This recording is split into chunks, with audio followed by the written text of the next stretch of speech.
Magandang hapon po sa ating lahat.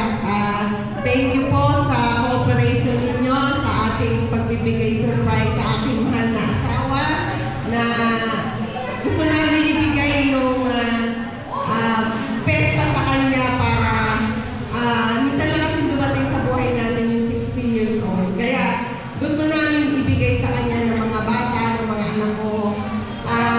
Kaya welcome po sa birthday celebration ng aking 60th birthday celebration ng aking brother husband. Pasensya na, sorry mahirap pa lang magtago ng sikreto. Talagang ako laging para paano ba ako? Kaya mahirap pa lang magtago. Kaya sabi ko, thank you po Lord kasi sinamahan mo kami dito sa aming ginawang preparation na to. Welcome po ang lahat. Welcome po. Salamat po sa pagpunta ninyo. Thank you, Dina. So, to start our program, to move on our highlights, para po sa prayer, si Father Charles sana, kaso wala po si Father Charles. Kaya ang ating birthday celebrant na lang ang mag-pray para sa hapon ito. Okay po mga kapatid. Ilagay po natin natin yung siyensya sa Panginoon sa kala ng Ama ng Anak ng Espiritu Santo. Amen. Lord, maraming salamat po sa araw na ito, Panginoon. Lord, makakabuti mo.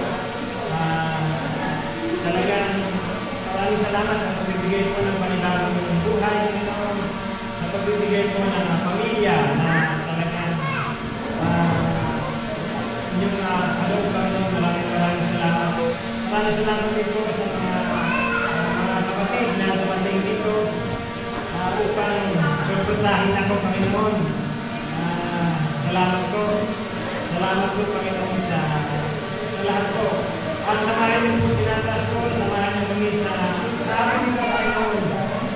Nawa po, maibalik natin sa inyo yung pasasalamat at papuri, Panginoon.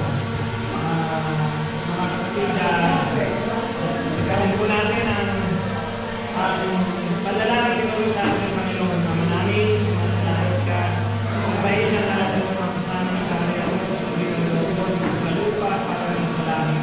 Bigyan mo na ngayon ang mga kakanin sa araw-araw, patawarin ng kami sa aming mga masahan.